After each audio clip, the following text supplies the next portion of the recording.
Fils. Et son Fils nous a dit, celui qui m'a vu a vu le Père. Donc, le pouvoir divin est héréditaire. Parce que c'est écrit dans la Bible, Jésus était le Fils unique de Dieu. Il est venu, il avait tous les attributs de son Père. Véritable homme, vrai Dieu.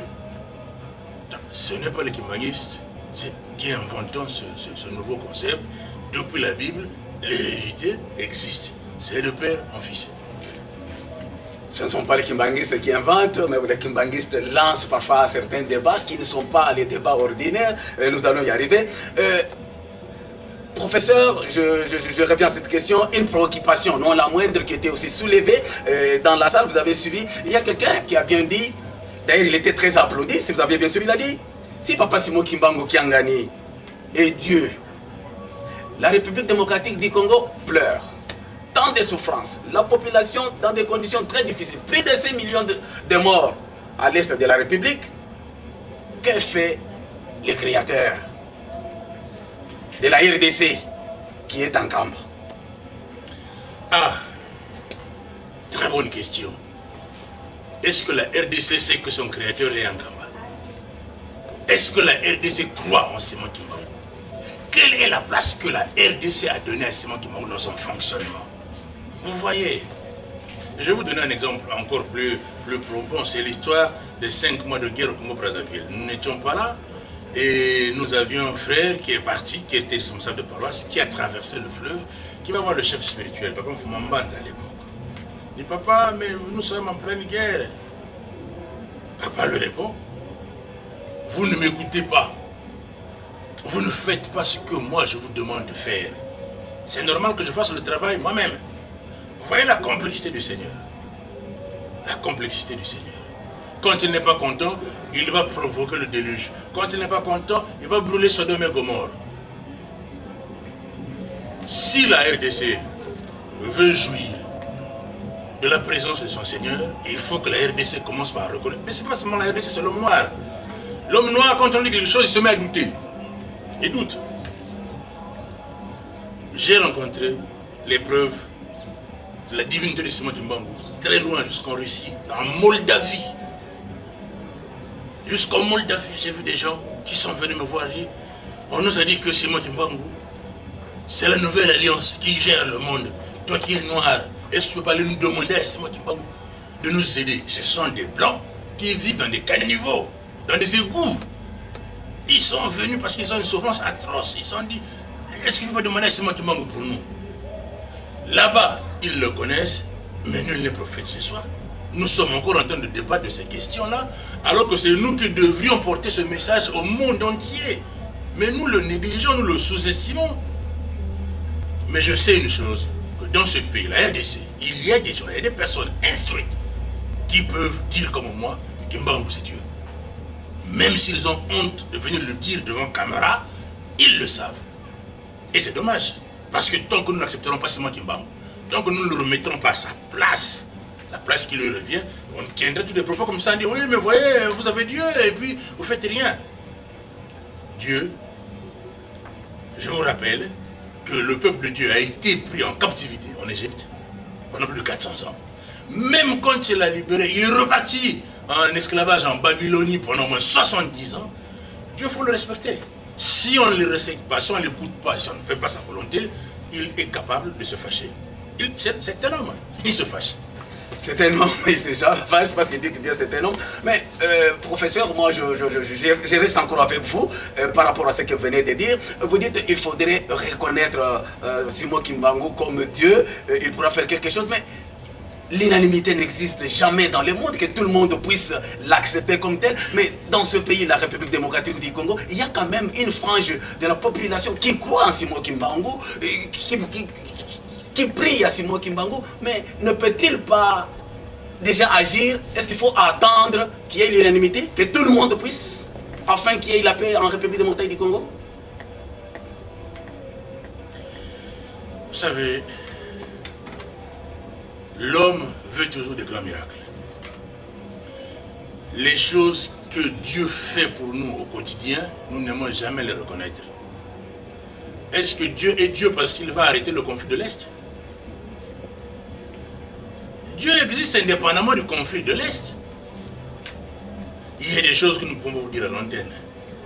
Mais nous savons pourquoi il y a ce combat-là. Nous savons quand est-ce qu'il va s'arrêter et pourquoi il va s'arrêter. Nous savons quel est le pays qui sera gommé de la carte à ce niveau-là. On ne peut pas aller beaucoup plus loin. Nous n'en avons pas l'autorisation. Ce que j'essaie de vous dire, c'est simple. Qu'on soit unanime ou pas, commençons déjà par reconnaître, ne fût-ce que sur le plan historique, que c'est cet homme-là qui nous a apporté l'indépendance. C'est lui le premier qui l'a revendiqué, qui a dit que le blanc sera noir, le noir sera blanc. Si déjà, ne fût-ce que la valeur historique, nous n'arrivons pas à la connaître à Simon Kimbangu, c'est quand même malheureux. Parce que nous arriverons à ce niveau où c'est le blanc qui viendra nous enseigner encore qui est Simon Kimbangu. Surtout nous au Bas-Congo, ce serait carrément une injure. Donc, oui, par rapport à ce que nous sommes en train de vivre, il y a des choses qui sont en train de se passer quand même. Je vous assure que le conflit est quand même cantonné à l'Est. Il n'est pas arrivé sur Kinshasa. Le peu que le Seigneur nous donne, il faut déjà que nous arrivions à apprécier cela. Moi, je viens d'en face, j'arrive à Kinshasa, je peux vous dire qu'il y a eu une grande évolution sur 5-10 ans. Que vous qui êtes sur place ne pouvez pas percevoir. Nous qui venons de l'extérieur, nous sommes en mesure d'apporter une appréciation sur l'état d'avancement de l'urbanisme, de l'habitat, même de la mentalité des gens, ce qui est en train de se faire. Mais bon, ça, en RDC, il y a des gens qui sont plus qualifiés que moi pour le dire et pour le faire. Et je pense que le jour où la RDC ne se limitera pas seulement à progresser Simon Kimbangu comme étant son héros national, mais le prendra comme Dieu, et que l'église Kimbangu deviendra l'église d'État, la religion d'État, je crois qu'à partir de ce moment-là, personne n'osera prendre son petit doigt sur la RDC, parce que là, la RDC sera ce que disait Mobutu, pas le troisième pays sur les chaînes mondiales. Professeur, je reste encore avec vous. Et quand il faudrait que la RDC devienne peut-être, que le kimbanguisme puisse devenir la religion d'État, ça ne serait pas prendre les risques comme ce que nous vivons aujourd'hui en Égypte, quand bien même il y a une religion d'État, mais vous voyez ce qui se passe.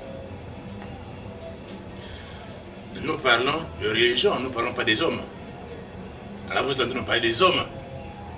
Vous savez, les hommes, chacun peut avoir une sensibilité et l'exprimer différemment. Mais l'église n'a rien à voir avec... vous savez, je peux être kimbanguiste, il y a des kimbanguistes. Qui vous a dit qu'un kimbanguiste ne peut pas commettre le péché? Qui vous a dit qu'un musulman ne peut pas commettre le péché? Qui vous a dit qu'un catholique ne peut pas commettre le péché? Est-ce que l'église est fausse et mauvaise parce qu'il y en a un qui a commis un péché quelque part? Ou il y en a un qui a commis une faute quelque part?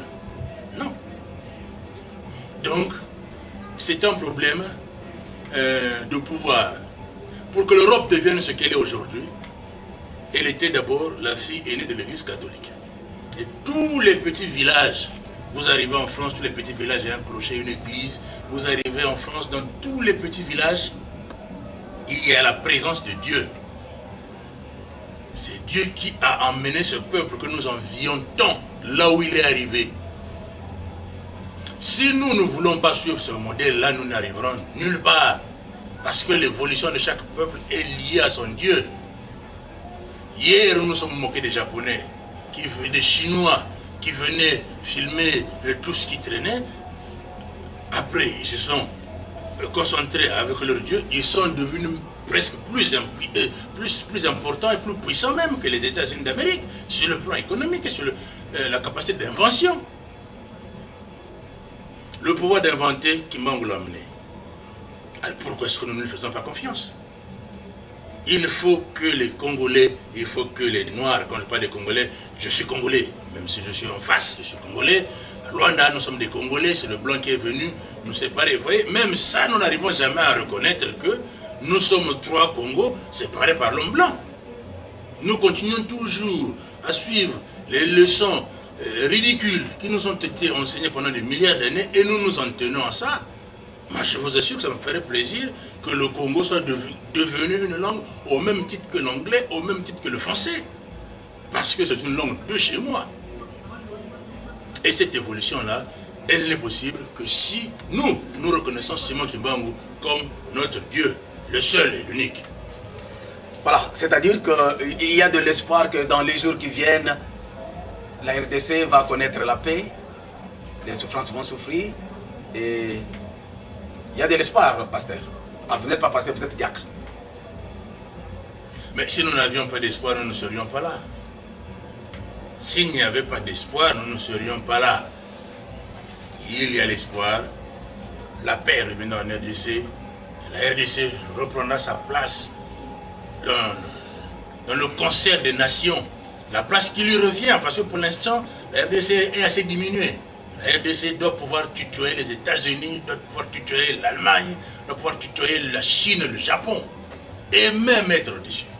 C'est ça la place, la vraie place de la RDC. N'oubliez pas que le réservoir de la recherche du monde se trouve en RDC. Sur le plan minier, c'est un scandale. Nous avons tout.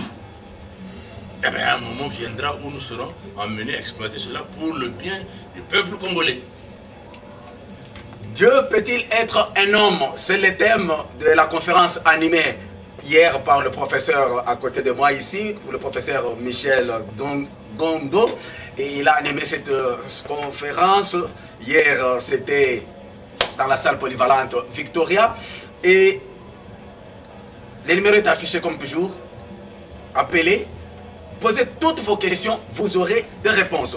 Mais nous continuons avec vous, monsieur le professeur. J'aime bien vous appeler professeur parce qu'il s'agit ici de la science, nous faisons des recherches. Vous avez beaucoup parlé hier, quand vous parliez, même ce matin, je causais avec vous, j'ai entendu ce que vous dites. Vous dites, Charles Lukelo, Charles Lukelo, vous dites qu'il est Dieu le Père descendu sur terre. Vous l'avez dit dans la salle, vous l'avez dit encore ce matin.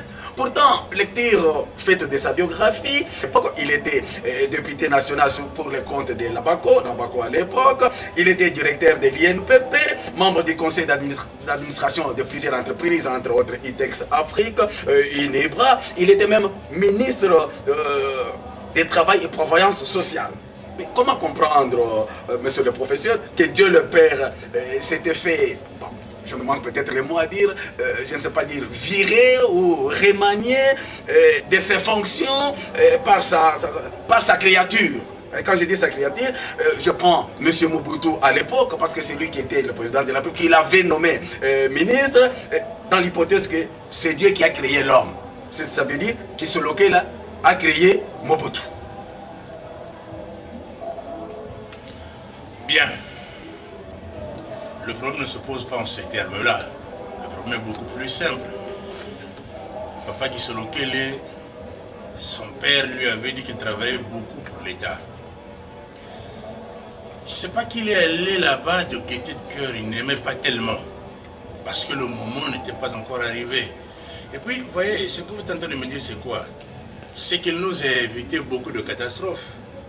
N'oubliez pas que comme l'indépendance, c'est son frère, Papa Diengena, qui achète l'indépendance de la RDC. C'est lui qui a payé Maître Croquet pour qu'on puisse plaider cette cause-là. Donc, eux, ils savaient ce qu'ils faisaient. Mais pour le début de cette république-là, nous avions besoin de l'avoir, lui. Vous êtes en train d'apporter un jugement sur le plan matériel, mais vous ne saviez pas ce qu'il était en train de faire sur le plan spirituel. Je vous assure que Mobutu ne le virait pas. Quand Mobutu essayait de l'imposer, et c'est lui qui ne voulait pas. Déjà à l'époque de Joseph Kasavubu, c'est lui qui l'a installé. Mais on disait comme lui, il avait participé à la table ronde, il aurait fallu qu'il soit président, parce qu'il faisait partie des plus insolites de l'époque. Donc, à un moment ou à un autre, il a dit que non, il n'était pas venu pour ça, il avait une autre mission. Et c'est cette autre mission-là. Mais quand Dieu revêt un corps, nous avons vu Jésus avait revêtu un corps. Mais pourtant sa mère pouvait le commander, son père pouvait le commander. Même le roi Ponce Pilate, qu'il avait lui-même fabriqué, l'a jugé. Les hommes qu'il a créés l'ont crucifié. Ce n'est pas une question de Papa Nkoloto, Dieu le Père, les rapports avec Mobutu. Quand il est dans un corps physique, il a une mission bien précise et il s'en tient à sa mission. Voilà. Mesdames, Messieurs, nous allons progressivement vers la fin du temps nous imparti. Vous connaissez notre émission et nous allons vers la fin. Mais professeur, vous savez que l'église kimbanguiste a un débat déjà lancé dans le milieu religieux par rapport au 25 mai, la date de la naissance de Jésus. C'est un débat qui est encore en cours, vous le savez très bien. Aujourd'hui, vous suscitez un autre débat qui se lequel Charles Daniel et le Dieu le Père. N'est-ce pas qui t'embrasse mal le train? Oh non, non, non, non, non. Non, réveillez-vous plutôt. Réveillez-vous. Parce que hier, j'ai entendu encore des inepties comme ça. On dit, oui, mais c'est vous qui le dites, vous qui êtes kimbangiste. Mais je vous assure que Likia Mbokolo n'est pas kimbangiste. Lui qui a tenu une conférence du 27 juillet 2011, il n'est pas kimbangiste. Il a fait venir des sensibilités des États-Unis, de France, de Belgique et partout. Nous étions à Kinshasa et là on a dit haut et fort qui est Simon Kimbangu. Alors, quand nous n'avons pas l'information, arrêtons de critiquer, arrêtons de tirer à boulet rouge. Essayons d'aller vers l'information. Nous sommes pris de court, hein. Nous sommes en train de prendre de court. Tant que nous allons continuer à rester là, en train d'attendre qu'on éclaircisse d'abord le mystère Kimbangu, nous allons nous retrouver derrière. Parce qu'il est venu chez nous, nous sommes les premiers. Au lieu de l'accepter, nous le rejetons. Ce sont les autres qui vont découvrir ces multifacettes. Et quand nous nous retrouverons, ben, les gens diront, mais vous êtes qui vous? Ils seront obligés de nous lapider. Même nous qui ne sommes pas kimbanguistes, nous serons lapidés pour quelle raison? Vous avez Dieu avec vous. Vous ne faites aucun effort pour écouter ce qu'il vous dit. Et au final, ce sont les autres qui vont revenir pour venir vous enseigner encore ce que vous étiez censé savoir. Et là, ça se passera mal. Donc, nous ne pouvons pas attendre le calendrier des hommes. Le calendrier de Dieu veut que, à telle époque précise, nous lancions telle chose. À telle époque précise, nous lancions telle chose. C'est cela. La naissance pose problème en RDC. Mais la naissance ne pose problème ni en France, ni en Suisse. Parce que moi, j'ai déjà vu un journaliste français le dire. Vous le savez, vous allez fêter la nativité. Comme vous le savez tous, et nous le savons tous, le Fils de Dieu n'est pas né le 25 décembre. C'est déjà passé sur les antennes des chaînes télévisées de France. Et par les Blancs. Il n'y a que nous ici qui n'avons pas l'information et continuons à nous accrocher sur des choses en disant « Ah oui, c'est peut-être pas ça ». Non. Nous allons un jour apprendre ça, c'est écrit dans des bouquins, et nous allons nous retrouver toujours en train de rêver parce que ce que nous vous disons, nous vos frères, vous ne voulez pas nous écouter, malgré toutes les références qui peuvent être les nôtres, vous nous prenez toujours que pour des kimbandistes. C'est dommage. Voilà, mesdames, messieurs, je disais que nous allons à la fin de notre émission, mais avant de clôture, j'ai encore une question à poser au professeur. Mais professeur, ne craignez-vous pas que ce nouveau thème, ce nouveau thème que vous venez de lancer, donc, que vous venez de lancer dans une sorte d'excursion scientifique sans issue, allez-vous convaincre? Je vous ai posé cette question au départ pour savoir si vos pères ont la même perception que vous. Mais aujourd'hui, que vous dites par exemple que les Congolais, Charles Kisolo-Kelé et Dieu le Père, ne comprenez-vous pas peut-être, n'êtes-vous pas conscient que vous êtes là dans une idée de consommation locale, disons pour les kimbanguistes? Les goûts et les couleurs ne se discutent pas, ça va de soi. Mais si on revient à la notion même de Dieu, je vous rappelle que Dieu est un homme, son fils, nous l'avons vu. Et si on remonte les écrits, ceux qui l'ont vu, l'ont décrit comme étant un homme. Nous avons parlé hier du roi de Salem, du roi de paix, qui n'avait ni généalogie, donc ni père, ni mère, et qui régnait sur une éternité. La polémique, c'est bien, mais l'honnêteté, c'est mieux. L'honnêteté nous amène à reconnaître que Dieu peut être un homme. Une fois que nous avons reconnu que Dieu peut être un homme, qu'est-ce qui m'empêche de penser et de croire que Kisolo-Kelé est Dieu le Père? On ne décrète pas quelqu'un Dieu comme ça. On ne décrète pas un avocatier parce qu'il a la forme d'un avocatier. Un avocatier est avocatier parce que c'est un avocatier, parce que nous avons vu ses fruits, parce que nous avons goûté à ses fruits. Kisolo-Kelé, Lokelo, Charles, Daniel et Dieu le Père. Les conférences qui vont suivre vont s'atteler à montrer, documents à l'appui, références bibliques à l'appui, que cet homme-là n'était pas comme le commun des mortels. Et ce n'est pas par hasard que nous sommes arrivés là. Ce n'est pas par hasard que nous sommes arrivés là et nous arrivons à la fin de notre émission. Et en conclusion, professeur, regardez bien cette caméra. La caméra est devant vous, professeur. Vous êtes devant des milliers de personnes, ceux de Matadi, ceux qui nous regardent partout où cette émission va se passer.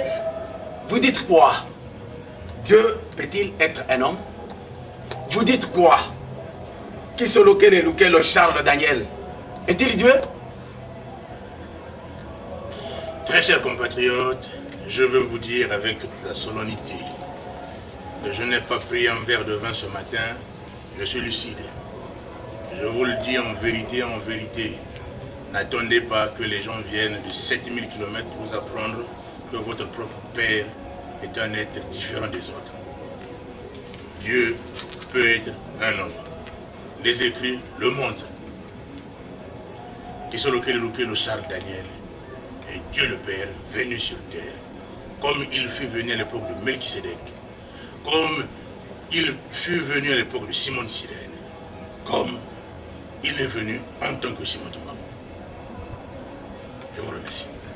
Merci, monsieur le professeur, mesdames, messieurs, chers téléspectateurs. Nous vous disons merci de l'attention que vous avez pu accorder à cette émission Salon Oval, votre émission habituelle. Je crois nous continuons à envoyer vos préoccupations. On va les collectionner. Prochainement, vous aurez les réponses à toutes ces questions. Vous connaissez l'église Kimbagiste sur place. Il y a de pasteurs, il y a des diacres, il y a des évangélistes, il y a des gens qui vont effectivement s'occuper de vous pour donner la réponse à toutes vos préoccupations. Le temps pour nous de dire merci à l'équipe qui m'a accompagné ce soir. L'équipe des Salons Oval composée de Emmanuel Diani Lukaou, Eugénie Sassibakana, Papi Mouoyo, Matondo Nzouzi et bienvenue Mbia Vanga. À la présentation, vous le savez et vous le connaissez tous, Jean Mboui Batou Bengamuleda. Au revoir, le rendez-vous le dimanche prochain pour un autre numéro des Salons Oval. Andimaki pasi pambate alingaki bokonzi etelema kasi lelo yo na kombo ya